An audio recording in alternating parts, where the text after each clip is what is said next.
Welcome, Internet, to the Pixel Play Podcast, your weekly podcast where we dive deep into the gaming news, rumors, and discussions going on in the industry and hobby. I am one of your hosts, Kaylan, aka Ktastrophy, joined as always by my co-host, Adam, CSRadical. This week's episode, we're going to be talking about the Steam Deck and Netflix getting into the gaming industry. If you like what you hear and you want to hear more, check out all our episodes on YouTube or wherever you get your podcasts. If you want to be part of the discussion, always feel free to send us an email at pixelplaypodcast at gmail.com, or you can find us on our socials, pixelplaycast, both on Twitter and Instagram.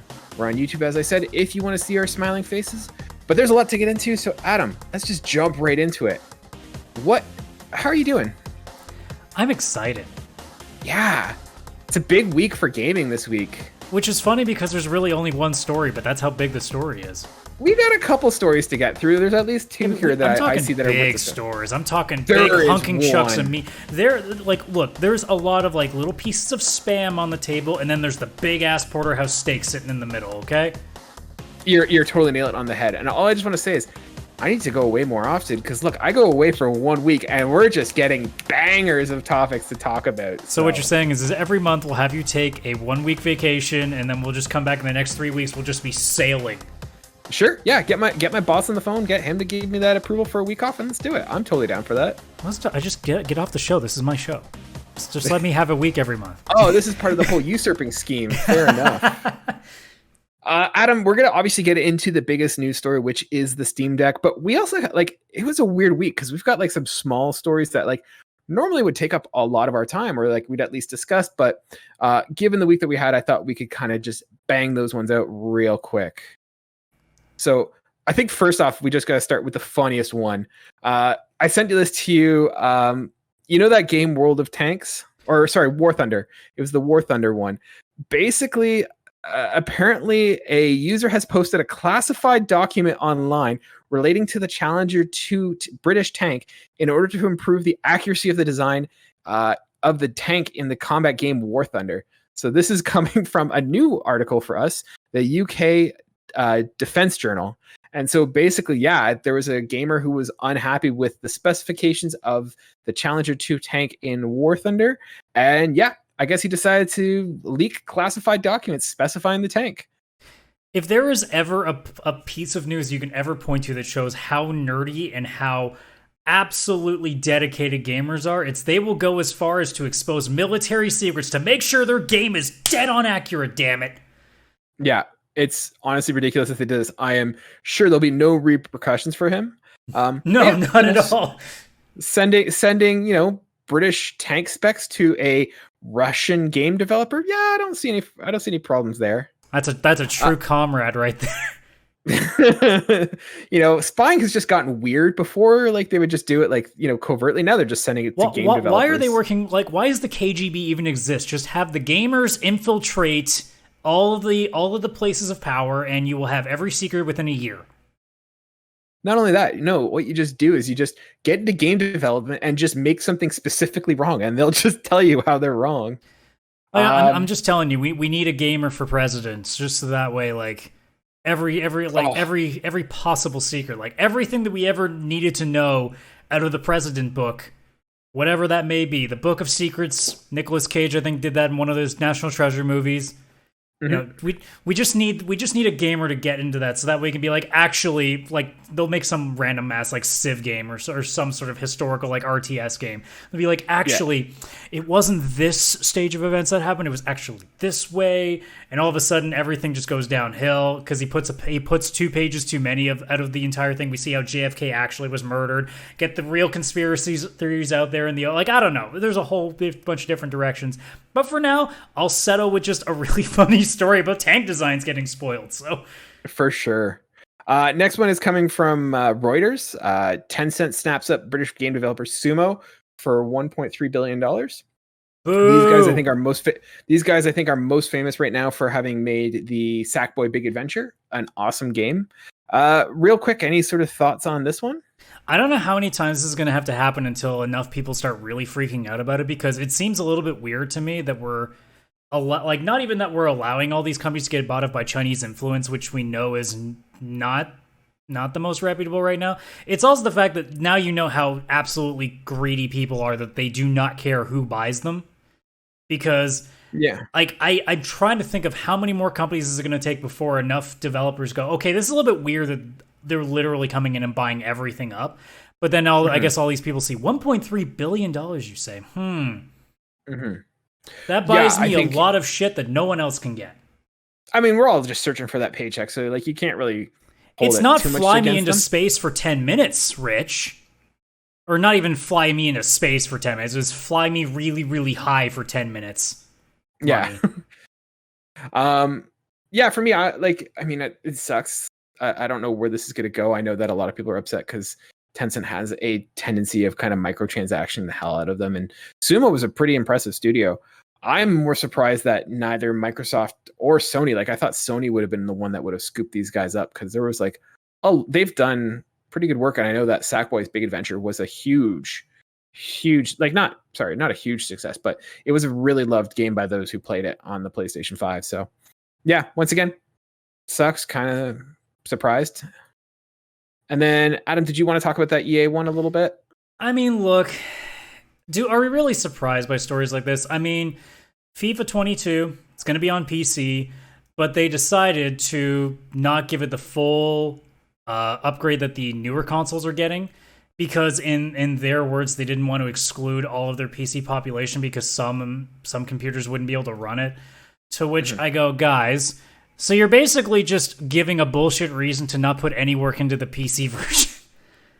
I'm like, that's an interesting story. It just goes that, like, even when EA is trying really, really hard to be quiet, something always escapes, and we go, oh, that's the EA I remember. Okay, there we go. I know I'm still in reality. Okay. For a second, I thought I was living in fantasy land. Yeah, you know how they talk about like the movie Inception, and you need like a little totem to know whether you're dreaming or not? EA is my totem. Yeah, you're right. Yeah, EA is the totem. Yeah, EA is going to be EA. Adam, one last story, and once again, would be a big story in any week except this one. I'm going to take it over to. Let me just pull it up here. I'm going to take us over to Joanne Solsman at CNET. So Netflix is getting into games. Netflix is expected to expand into video games on its service at no extra cost within the next year, widening from its bedrock business of TV shows and movies as the world's biggest subscription video service, according to a report by Bloomberg. It would move Netflix into a major entertainment segment, gaming, that it has called out as some of its stiffest competition for your attention. Netflix confirmed Wednesday that it has hired a former Oculus Electronics Art, there we go, and Zynga executive Mike Verdu as president of games development. A spokeswoman declined to comment beyond his hiring. The games will be available as though they're a new genre on the service, and Netflix does not plan to charge extra for them, according to Bloomberg, citing an unnamed person familiar with the matter. Interesting enough as it is, but then it gets even bigger. So this is coming from Hope Bellingham at Games Radar. Netflix and Sony partnership? ? PlayStation images of a DualSense controller and Ghost of Tsushima have been discovered in the Netflix app by a data miner. Data miner Steve Moser, I believe that's how you pronounce it, claims that they've found several traces of Netflix and Games project in the streaming service app data, and that it has been and it has the working title of Shark. Moser shared in a tweet that they've also found images of a DualSense controller and Ghost of Tsushima, hinting to some kind of partnership between Sony and the service. As for why Ghost of Tsushima is important, and I just skipped a little bit. As for why Ghost of Tsushima is important, well, it's revealed earlier this year that there is currently a Ghost of Tsushima movie in development with John Wick director Chad Stahelski, which may now be heading to Netflix. Continuing on later. As for Sony's relationship with Netflix, the two companies have already secured a deal which sees many of Sony's blockbusters, including the upcoming Uncharted movie, which is based on the PlayStation exclusive game of the same name, and Venom 2, heading for the streaming service exclusively after its time in the cinemas. Adam, right off the top of your head, what are you expecting from Netflix foray into gaming? Well, if you got the person from EA and Zynga in on it, I wouldn't expect anything good. Yeah. That would be my first worry. The fact that they put the guy from a company that likes to take every nickel and dime they can get from you, and then a company that really loves to take every nickel and dime they can get out of you, I'd be a little bit worried. But then we're talking Netflix, where you just pay your monthly fee and it looks like it would be just part of Netflix. So, at least monetarily, it doesn't look like it would kill you. Now, that just comes down to what's the streaming service going to be like? Is it going to be any good? I mean, we obviously have things like xCloud and PS Now to go off of. So, there are plenty of ways to look at it. I mean, Netflix is the biggest streaming service there is out there. So, you could make the argument that it would have to be at least half decent. But then again, after that, the question becomes, okay, well, what games are we talking about? Are there any major games? Will it be a lot of indie stuff? I mean, if the Sony thing's true, does that mean we're getting Sony games on there? To which my question would be, well, what the hell's the point of that? You have PS Now, so what's going on with PS Now? So there's more questions, I think, than I can possibly have answers with this news, which means that, like, we're definitely going to need some more time to actually get an official statement. Sony would need to clarify a few things, whether that is done in the Netflix statement or whether Sony comes out on their own. We haven't heard a straight denial from Sony about this stuff, which is interesting, at least not to my knowledge. So yeah, I haven't seen anything. I don't know what to personally think about it. I mean, if it means Sony abandons PS Now and lets Netflix run the streaming part of it, I don't care either way because I don't use PS Now. I would just have to wonder if that means if I get Netflix Now and that covers me for PlayStation streaming games, that's a little bit strange at the same time too, unless Netflix and Sony are specifically like really tight together, because I can't imagine like having to open Netflix on my PlayStation 5 to play PlayStation games. It just feels weird if from a Sony branding perspective. Well, let's break this down a little bit. I mean, yes, when I hear that, they've got former Zynga and EA sort of companies, that's not a company you necessarily want to have tied to a game developing company. However, I don't think that that's going to be the space that they're going to get into. I don't think, and I'm hoping that they don't. I think, to be honest, I think Netflix going into a free to play sort of mentality doesn't make any sense, especially like if I'm paying for the service. Why am I paying for the service in order to get free games, or to get free games that I then have to pay to play? What I think to expect from this, like, I think this is a really good move from Netflix. I mean, we've seen this move into, streaming games. You see this with Game Pass. You see this with PlayStation Now. You're seeing it with Stadia. And I think, to be honest, of all those people, I mean, Xbox is doing great. PlayStation Now, I hear, is running better. Stadia is hanging in there. But I think Netflix is really the one that could do it. Like, their whole platform is based on streaming. Do I think we're going to get, graphically impressive? Do I think we're going to get the next, Witcher game or the next big AAA? Probably not. I think it's a lot to stream that kind of stuff out there, but I think Netflix could do it if they wanted to. But I think what Netflix needs to do is just kind of try and make interesting, games that are interactive and there. They don't have to be fantastic because I'm already paying for my Netflix subscription. But if they can get some cool indie games on there that I don't pay for that are just loaded up, it's great. In terms of delivery, one of the other things that hinders Google Stadia is I need to pay to get into Google Stadia. I need to buy their controller. I need to buy their system to get in. Netflix is already in my house and already has a input device. I'm playing Netflix on my PlayStation already. I've got a controller that works with it. It wouldn't be hard for them to kind of say, hey, you already have all the equipment. You already have a subscription. Just jump in and try it. And I think that's one of the things that's going to benefit them the most in terms of getting into this space. So I'm hoping that what we see unique, creative, AA sort of indie level style games on their system. But let's break this down a little bit more. So with this Sony split, like, how do you see, like, do you think that this makes sense that Sony and Netflix would work? Because for me, I do. I think this actually makes a whole lot more sense. Sony is struggling with PlayStation Now. It is not getting the publicity, it is not getting the attention that Game Pass is. And I don't know how you would make those two competitive. But if I have a PlayStation or if I have a Netflix account, let's say I have a PlayStation, device, or I have an Xbox, and now I can play games through Netflix or whatever. This is a great opportunity for Sony. A lot of people already have a Netflix subscription, and you can now convert those into gamers, saying, hey, here's our PS3 games. Here's a couple PS4 games. Get in and try it and play it for free. The install base is already there. A lot of the equipment and the technology is already there. So you can have it set up where a PlayStation controller works with Netflix. Great. And then, hey, you just watched the Ghost of Tsushima movie. You liked it? Try the game. It's on Netflix right now. You can play it right now. Or, you played the Uncharted movie or the Uncharted game. check out the movie. Like, I think there's a great partnership there, and it has an install base that I don't think PlayStation Now even comes close to. So it's a good way to kind of get people in and get people aware of your brand. I'm not saying put the newest, greatest, but if it's there and I'm not paying extra for it, hell yeah, like that's awesome. Well, I think the question that I would have immediately would be, okay, but business-wise, what does that mean? Because, I mean, again, we may joke that PS Now has not been a lot of work has not been really put into it.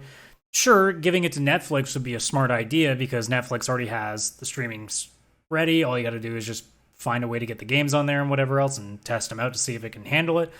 So the server load shouldn't be the issue, but now my issue comes into, not like as a customer, I could care less, but I'm thinking like, why would Sony do this if they're now going to make even less of a cut on the streaming rights to their games? And at the same time, like, Netflix is getting a cut of their stuff. I don't think Sony's going to get a cut of whatever Netflix does.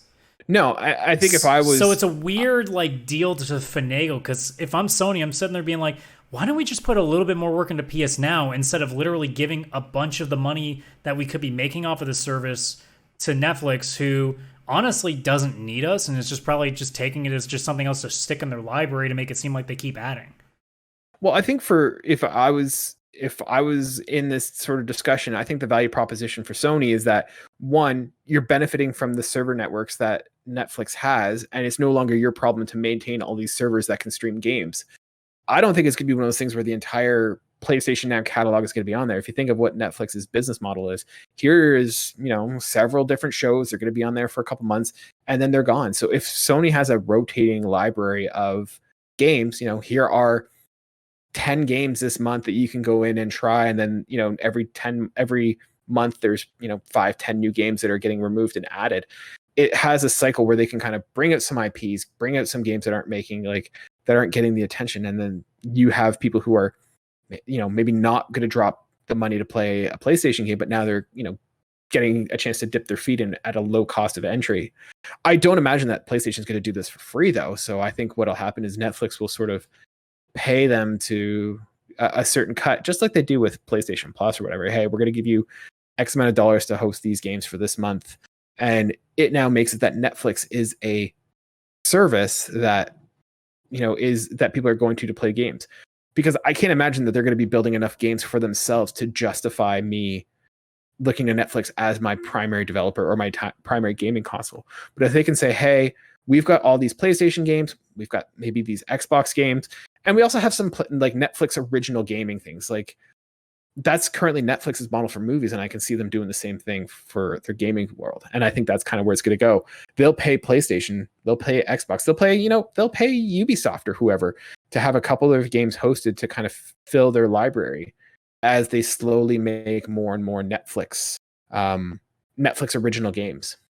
Well, I guess the question ultimately as a business would be, okay, well, what do you think is going to be worth in the long run? Taking a cut so that you have a better service and a bigger clientele potentially with Netflix, or is it worth maybe putting a little bit more money in to actually make your service worth using so you have the entire cut? Because it's an interesting question, right? Do you take less money overall to just let somebody else do all the work for you? Or do you put a little bit more money into it and hopefully get even more customers onto your service and get a bunch more money that way? It's really just which direction you want to go with. And if I personally don't care which one they take, it doesn't really make a difference to me. As a customer, it's just I want to be able, like, if I can find a way to play a really good game that I don't want to spend $60 for $15, I'll take whatever you give me. Just give it to me. I don't care which way it is. So it's just, my thing is Sony that disinterested in PS Now that they're willing to abandon it? Because if you go to Netflix in any capacity, I think you have to abandon PS Now completely, because then what's the point of having it? I think, well, there's a third option, and that is that they make PlayStation Now far more robust, or you integrate it with PlayStation. Like, we're also looking at an option. What if Netflix became partnered as part of a PlayStation Plus subscription, and PlayStation Now also became part of that? Like, there could be a situation where hey, if you're on Netflix, here's a small taste of PlayStation. If you're subscribed to PlayStation Now, here is the entire category. Like, it doesn't necessarily have to be that Netflix and PlayStation Now are competing with each other. It could be a situation where here's a small little taste, here's a small rotating games that are curated for you, and then here's PlayStation Now, a whole wide library. Like, they can double down on both, really. Well, the only reason I don't look at that option personally is because I feel like an option like that would require somebody to have a stake in the other. I can't see an option like that without Sony having a piece of Netflix or Netflix having a piece of Sony. I can't see them wanting to work that tightly without like somebody having a stock ownership in either company. It just seems like it's way too deep a partnership that could fizzle at any moment without some sort of like actual monetary like stock level partnership like we would see with some other companies out there. Well, you have to remember that they are already making agreements. Like they kind of talked in that article that like they've already secured deals with, having, maybe Ghost of Tsushima there as a Netflix exclusive. Well, yeah, but we're talking film rights versus the games themselves, right? Because, I mean, we work the same way with, like, Fox and Marvel. Like, Marvel has some of its properties out to other places for the film rights, but they still have, like, the comics and the game rights to some chess. Like, Fox has Spider-Man, the films, whereas Sony has the games. So it's like, I don't think there's a necessary correlate. Like, there's not really a correlation between the films and the games themselves. I think there is two separate things. I can't personally see it. I'm not trying to like say that this isn't an option. I'm just saying like I find it really hard to see a PS Now, PS Plus, Netflix sort of partnership without like some sort of financial stake being given. I'm just saying, I think the fact that they're already making contracts, already making agreements, there's nothing to say that they couldn't say. Oh, I'm not saying it could happen. I would have to expect there to be a stake somewhere.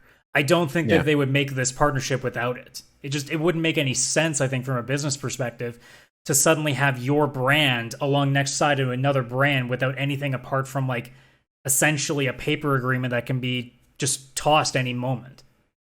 Yeah, I think there's opportunities for them to get more brand awareness and get more people trying out their systems. You get kids who don't have a system yet, or maybe like they are playing Nintendo or like they have an Xbox and it's like, hey, try these PlayStation games. By the way, if you like these, there's more here. Adam, one last question. We'll go on this before we get into the big topic of the week. If you were to kind of, based on like, you've watched a lot of, people get out of games, get out of development. If you were to give one piece of advice to Netflix, let's say, Mr. Netflix is listening to this show, what advice are you giving him to succeed? Put some actual decent games on the service. PS Now doesn't do it. Like, if you're talking PlayStation, like, day one, like, okay, here's my piece of news right now. You want us to take you seriously? Day one, Last of Us Part 2 has to be on there. Honestly, that's not bad. You gotta put a big one. Like, put the remaster and Last of Us Part 2 on there. You want us to take your service seriously? You gotta put one of the biggest games out there on there. If you start out by saying your biggest game is Uncharted 4, I don't care. Mm-hmm. It's still a big game, but it's been given out for free or really, really cheap consistently for about a couple of years now. So it's not going to cut it. You need to come out with a splash. I don't even think Tsushima is enough. I think you need to go straight up Last of Us 2 to make people go, oh, okay. That'll get the buzz going. I'm not saying Ghost of Tsushima wouldn't turn the needle, but like you put a headline of Last of Us Part 2 to be on Netflix Gaming Day 1 or Netflix Shark, whatever they're calling it. You got some eyes. Yeah. Especially because, although it would be weird because HBO has The Last of Us. Yeah, show. I think you'd probably get Ghost of Tsushima before you get Last of Us. Probably, but that's like, or maybe Horizon Forbidden West, depending on what the timeline is, or God of War. We're not getting Horizon Forbidden West on there or whatever. But I think for me, like, if I was talking to Mr. Netflix, I'd say, it's really what's going to make or break you is the game selection. And if you're coming out with older games and that's all you have, that's not going to, at least for like the hardcore gamers. But I think your game library is going to make or break, and you need to have some original games that it would take a major PS4 or major PS5 release that hasn't gotten a big price dip yet. Like Miles Morales might do it. Mm-hmm. Tsushima, like I said, might do it. Demon's Souls might, but I think that core audience has already bought the game. I don't know if you're going to get too much else out of that. Like I said, that's why my brain immediately goes Last of Us 2, because that's the one that people know. Like, that's a game of the year. So See, I think though, like you're looking to target like us gamers, and I don't think we're going to be the target audience for this. I think it's going to be, hey, you've heard of gaming, you're kind of interested. Like, here, check this out. And I think something like Ghost of Tsushima is far more accessible, so more appealing to a wider really, you don't think audience. Last of Us, which is a super dramatic like game, would not get people's attention? I think we'd get people's attention. Not but to I don't mention think because it's very much like the post-apocalyptic. You get the Walking Dead crowd's attention. Yeah, but I think the problem is that like it's a very divisive game, and it's not a feel good, like you're not it's not a fun game in that sense. Where I feel like Ghost of Tsushima is a little bit more fun in that. I was gonna case, say but the kind of stuff that's famous on Netflix isn't necessarily fun either. no, I know, but if you're trying to pull people in, but yeah.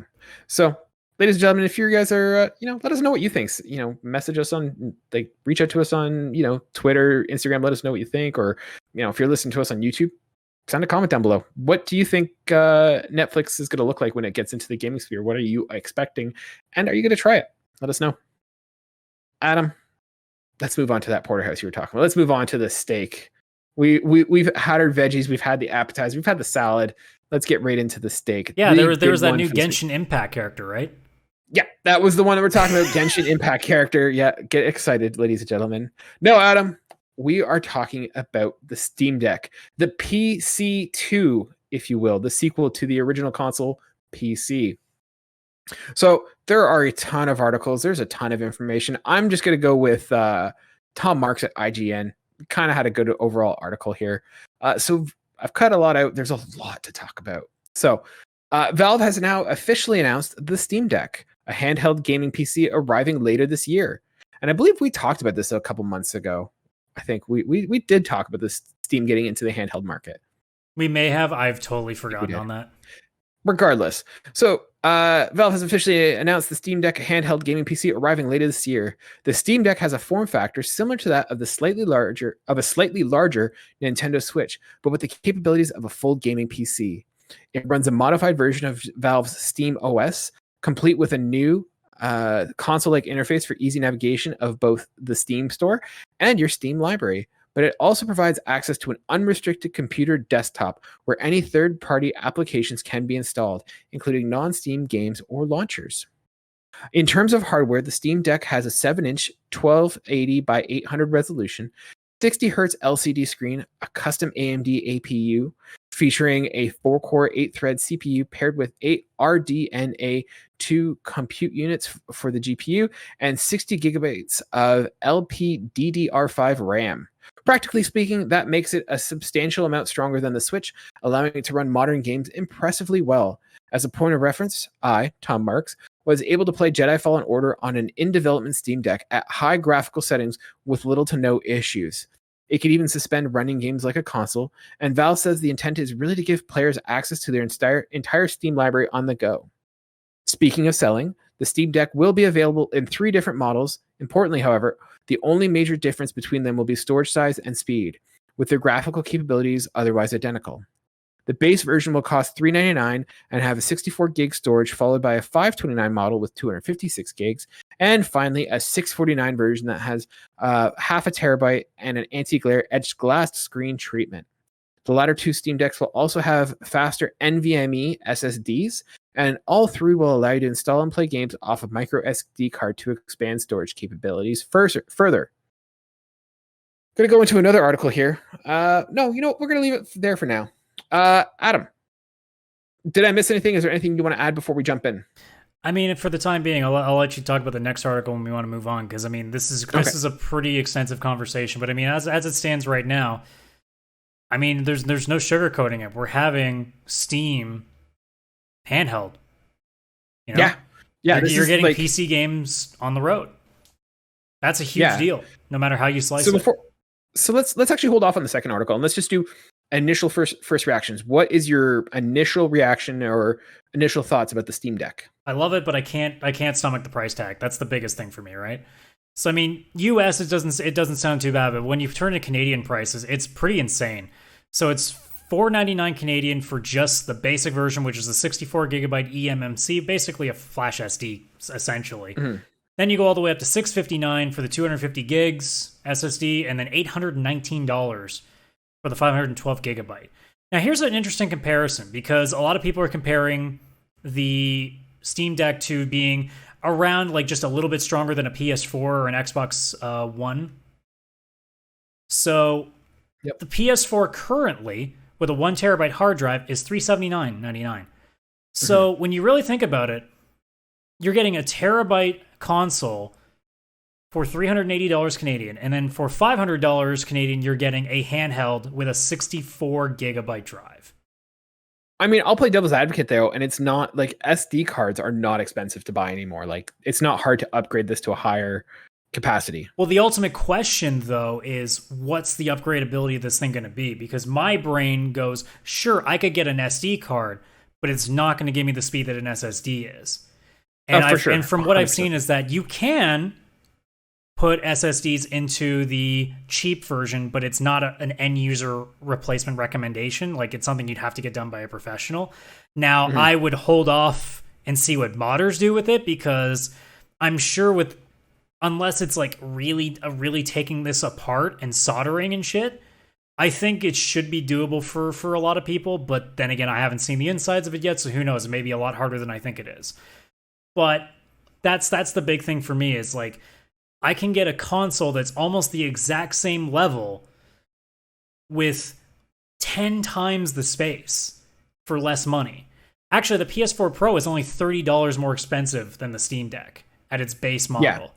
Yeah. It's interesting on the price, which just goes to the question of how much do you value handhelds? How much do you value portability of playing games that you couldn't get on the Nintendo Switch, for example? Because that's really its competition. It's the Switch.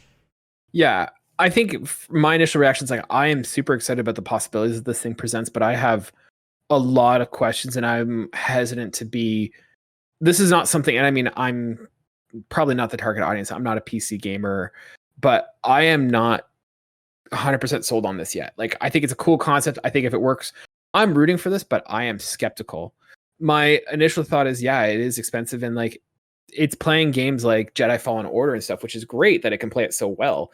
But how long can it play those, major AAA games before it starts chugging? Like, it's showing you what last gen games look like. It's not showing you what, current gen games. So when you start getting 1 year, 2 years into this, like, is it going to be able to hold up and perform those AAA games? Or is this something that you're going to use to play your indie games and your back catalog, which once again is great, but it's one of those questions like, is it worth the money? And that, so I'm skeptical in that sense. And once again, I'm rooting for it, but I have some concerns and some trepidation. Yeah, I'm very flabbergasted as to how so many people seem to be willing to throw money at it, to which I say, guys, holy shit. Like, unless you have money to burn, stop doing that. Yeah. And if that's the case, if you're one of those people, let us know. We can start a Patreon.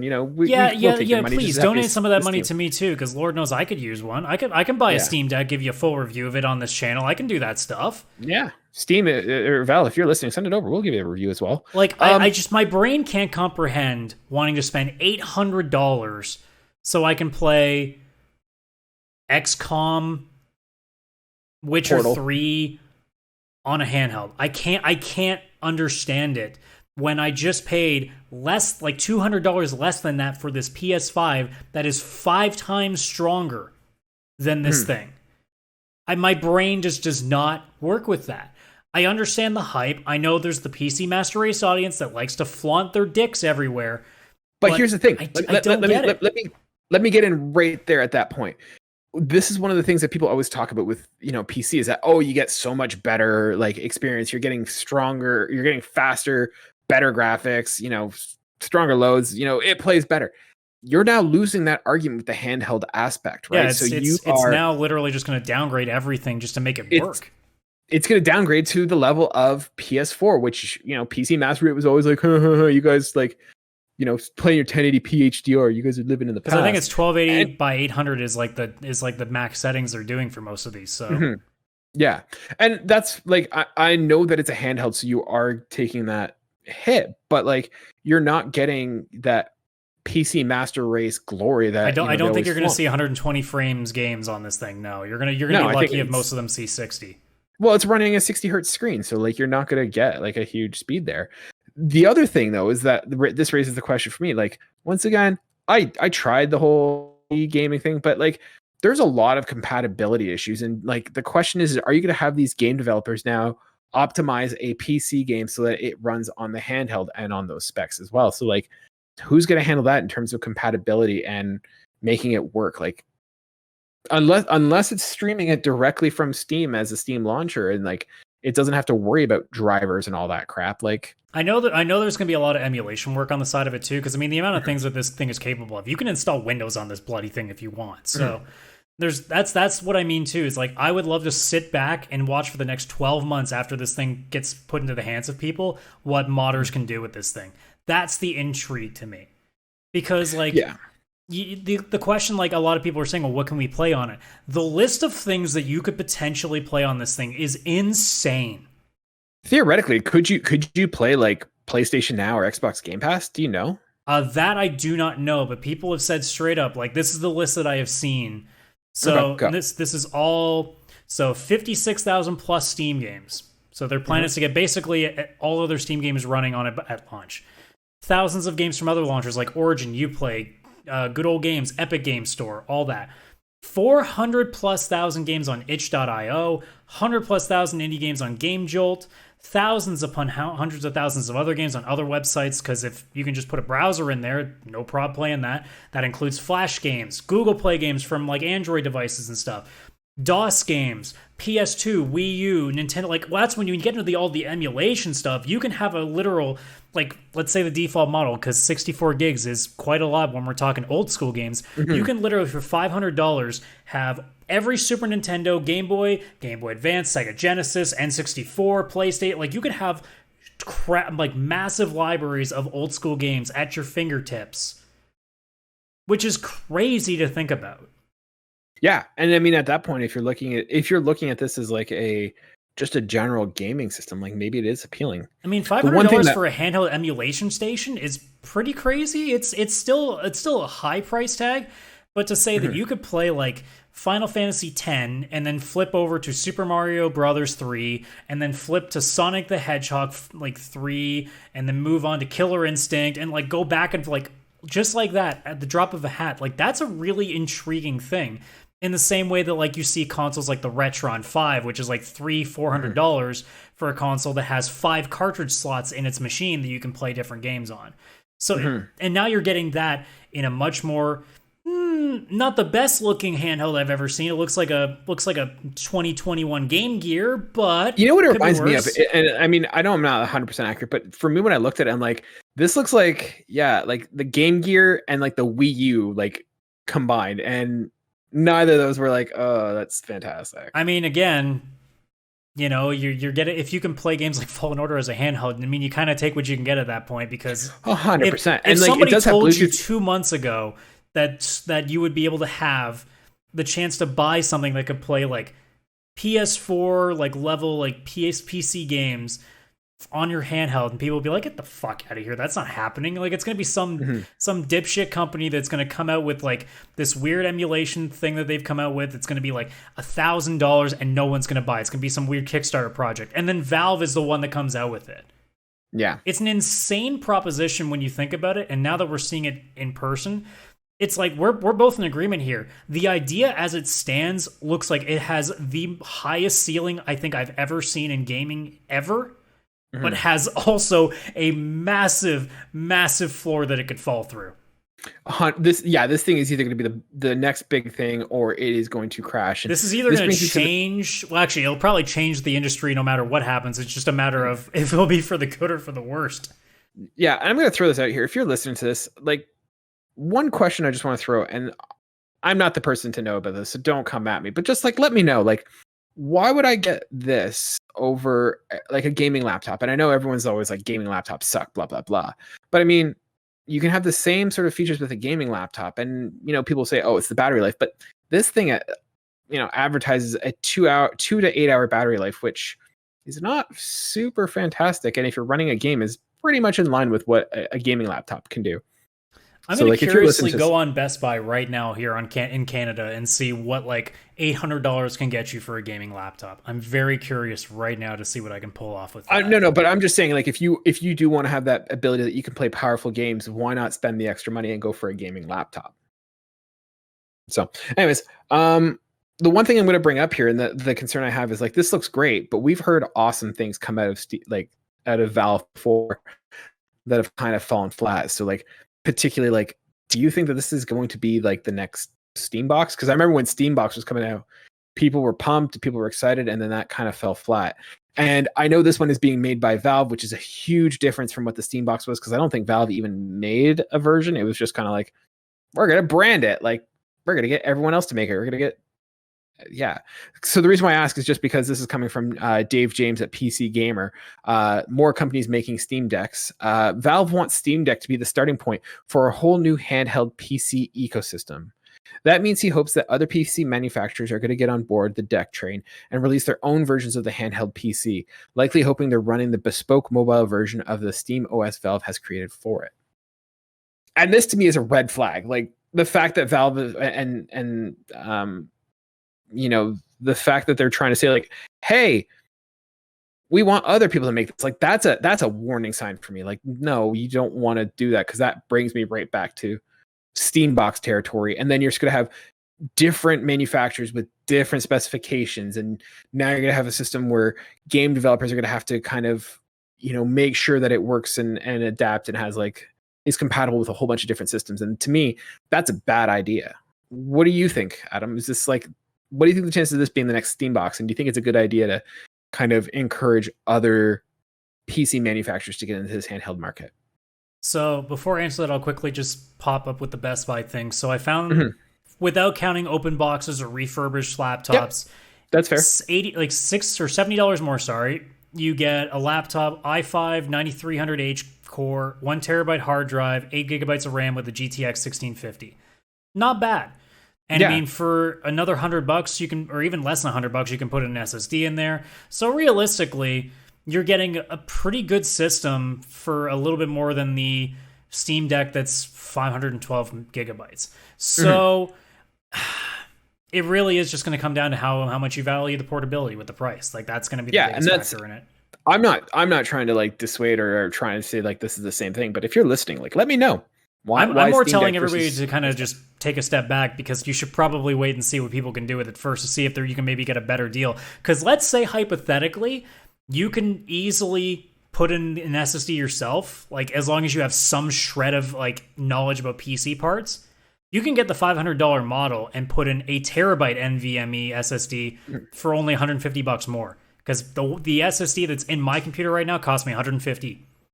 So for about the price of the 250 gig console, if I could put in a 1 terabyte on my own, that's not a bad deal.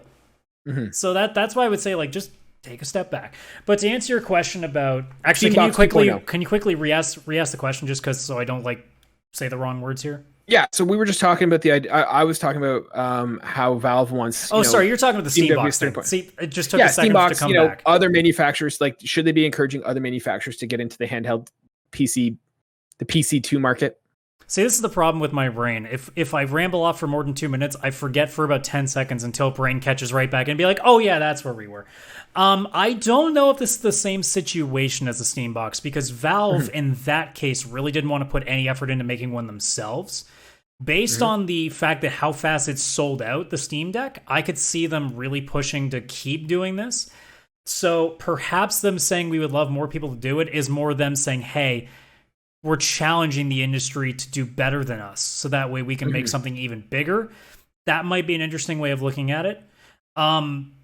I mean, like I said, I don't get the same flags from the Steam box as I do with this. Like, this is more like, okay, this is an anomaly. This is something that hasn't been done. Because, I mean, a PC box really isn't any different than just having a laptop and putting it up to a TV, you know? So it's not the craziest thing to go up to. But now a PC handheld is a completely different story, because we're basically talking like a powerful tablet.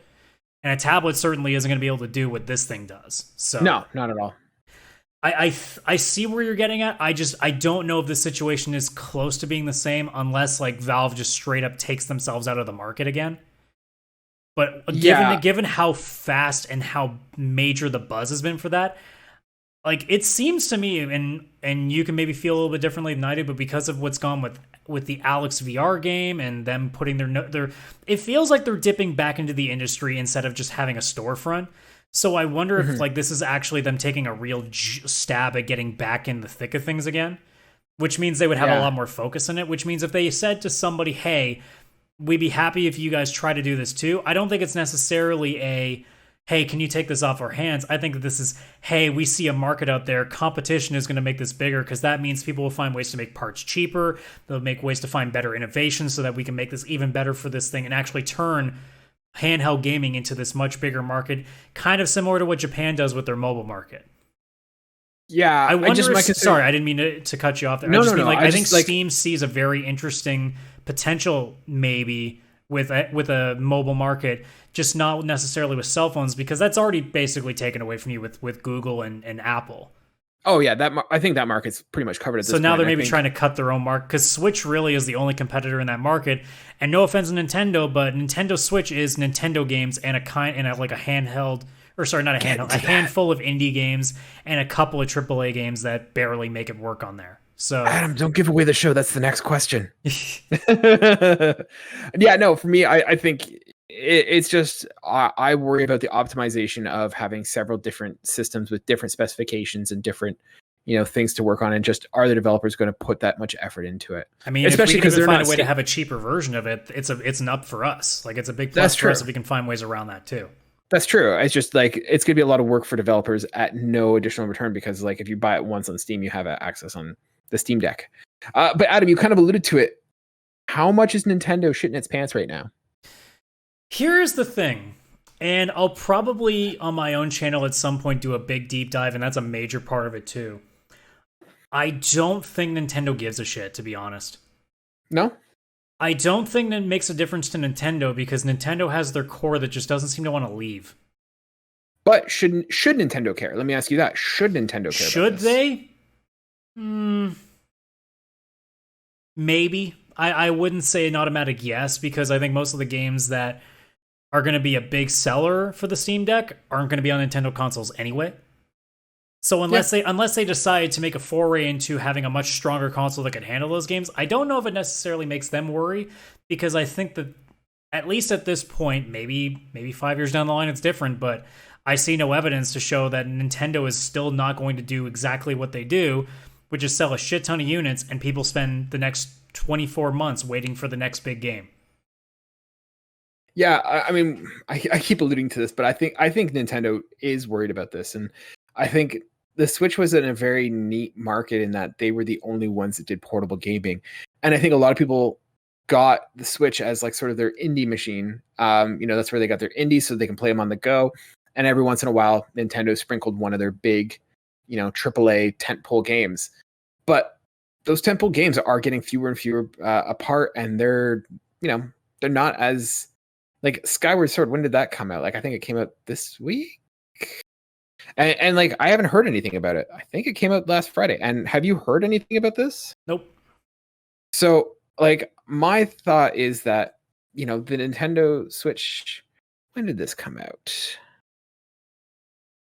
I mean, I don't know if it tells you that Nintendo is in trouble so much as I think it's just a lot of people maybe don't care too much about a port. But that's what I'm saying. But what we're seeing primarily now on the Switch is ports, and I can confirm Skyward Sword is now on Switch. But like most of what we're seeing from Nintendo is ports, and it is reskins of their old games or something like that. And so if they're not making compelling first party games anymore, and the indies can be played on the Steam machine, I mean, yeah, they've already sold some consoles and stuff, but like, I feel like the Steam machine is going to start coming for Nintendo's lunch, and that they're going to see fewer and fewer games. And those indies who put a lot of time and effort into the Switch are going to start going to the Steam machine. I mean, they could probably do both. They could, yeah. I for me, like I think Nintendo is starting to lose the niche market that it had. Like it had a sweet little spot for itself that no one else was playing it, and I think someone has come in that's bigger and better. This is really the Super Nintendo Switch Pro that we were always hoping for. and it's just I coming think from that's why a another. lot of people might be overanalyzing this because they're so mad about the Switch OLED being the Switch Pro that we were told about for 6 months. I think a lot of people are just in fuck Nintendo. Like, and believe me, I'd love to be on the fuck Nintendo train. It's my favorite train to be on. I thought you've got a lot of those that you like to be on. Ubisoft, EA. Well, yeah, but we've kind of Nintendo. you finished Cyberpunk, so I can't really make fun of Cyberpunk nearly as much anymore. So Nintendo's kind of taken the brunt of it now. Yeah. But like, I don't necessarily know if just because Nintendo's in a weird place right now that means that Steam's going to come in and swoop it up. And the reason that I think that is because, well, Nintendo's been we've had essentially better handheld consoles for a while now, in both the PSP and the Vita, and they've done very poorly in comparison to Nintendo. I wonder if the Steam Deck maybe just pushes Nintendo to start trying a little bit again, and then just take it over like they usually do. And that's something I definitely would hope for. Like, I'd like to see Nintendo come back and actually have to like be hungry and fight a little bit for our money and our attention. Yeah, but if the because question lately, is, I feel like they haven't if had you're to. asking me if Nintendo's going to sweat a little bit, I don't think they do. I don't think they do unless this fight keeps going a couple of years into the Steam Deck and hasn't succeeded. If at that point we're still talking about the Steam Deck and is doing really well, and these other companies are making Steam Decks and they're doing pretty well, that's when you start worrying. But as of right now, I don't think Nintendo is shitting their pants. I don't even think they're even feeling the urge to take a tinkle. I don't think they care at this point. Because again, people seem to forget Japan lives in a very isolated bubble when it comes to their industries. So Almost they like an don't island. usually pay too much attention outside of it until it's like inescapable. Mm-hmm. I don't think right now there might even be people within the company that don't even know it exists at this point. Like, that's a potential. So I doubt that's the case. You'd be surprised. Japan really kind of doesn't pay attention to a lot of stuff that comes out of the West in some places. So yeah, but I mean, don't know. I don't think they're worried about it yet. I think, should they be? I think they could be. I think there's enough there with the buzz that the Steam Deck is getting, and I think the potential of what it could do could be very interesting. Can you imagine if modders are able to figure out how to get some Switch games on that thing? The shitstorm that would cause? Yeah, I look at this and I just is see this my Nintendo's... chance to get 3 houses? Maybe. I honestly see this as I could just see the Nintendo's legal department just what can filing they do? their pencils. They can't do anything with Valve. Like, it's not Valve's No, they problem. can't go for Valve. They can't go for Valve, but like, they can't go to anybody, really. What are they going to do? Sue a modder that they can't find? That's the thing. I don't know. It's not a company. Fair enough. Yeah. What are they going to sue? Sue Nintendo Killer H025_55 suck my dick 66? No. Yeah. They can't. Exactly. We didn't have this on the doc, but I was just thinking about it. Do you think if we see the success of, the Steam Deck, do you think that this is going to lead maybe Sony into reviving the PS Vita, PSP handheld? What do you think the chances are of that? 10%. Yeah. If anything, some of their games are already on Steam, so what's the point? They could just put more games on Steam. Yeah, I think they've burned themselves enough with 2. I don't think they want to try a third one. Well, the first one was a success. Like, the PSP was a success. But they're still going to remember it as not making a dent. And honestly, the PSP sold much better in its later years because of its modding capabilities too, whereas the Vita didn't. Yeah, you're totally right. I think, I'm of the mindset that I'd love to see PlayStation come out with another handheld, but I feel we were just talking about them taking their streaming stuff to another company. Why would they put more money into a handheld after like the last one failing so bad? Like, it feels like their focus now is just on the games they're producing. So it feels like a weird direction for them to go in, even if the Steam Deck performs really, really well. Because in that aspect, you're thinking, okay, somehow somebody broke into the thing that Nintendo has owned forever. Why the hell would we try now to be a third option?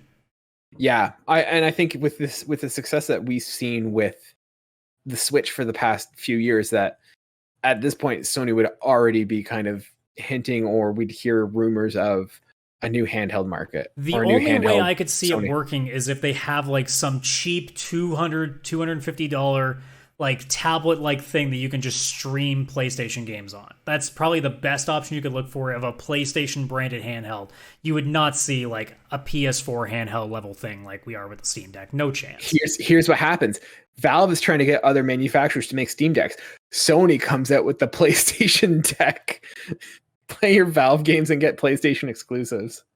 Yeah, that's an interesting way of looking at it. It's not going to happen, but yeah, I can wish as a fanboy. Adam, that's anything on your end that we haven't talked about yet with the Steam Deck that you want to discuss? I really just want people to temper their expectations. I know, like I said earlier, the buzz is really strong because everybody's really mad at Nintendo right now because the Switch has been underwhelming. Everybody is just, it's the PC master race thing again because now they're like, oh, now we're in a market that even you console boys don't really have. So there's all that. But beyond that, it's the consumer part. Guys, I get it. This is a really cool thing, but think about the amount of money you're spending on even the base model, which gives you no space. If you want to play anything outside of like really, really small indie games, you're doing yourself a real disservice doing this. Yeah, I agree. And then if you go up to the big, like the 512 SSD, that's a lot of money. No matter how you slice it, like to me, $800 Canadian is a shit ton of money. That is a lot of money. Yeah. I don't value it enough to go at that point, especially when this thing is in between the Xbox One S and the PS4. And we haven't seen it yet. Like we haven't seen it. We haven't played it. We haven't heard reviews yet. Like yeah, if we're this talking comes about out, buzz at this point too. Yeah. Yeah, this is just speculation. Like if it comes out and everyone's like, "This is the next greatest thing," sure, whatever. But like, it'll be there 6 months after it releases. This is not the only iteration. So it's just again, keep in mind, like this thing is about half as powerful as a Series S, and it's going to be coming at a hell of a lot higher price tag. So again, how much do you value portability? That's the big question. No, I completely agree with you. I'm of the mind that be excited for this, but you know, this is a time that might be worthwhile just to wait and see. Like this is a whole new foray. This is not like it, you know, we could say the same thing when like PS5 and Xbox Series X and S came out, but like those have track records. We know what those are.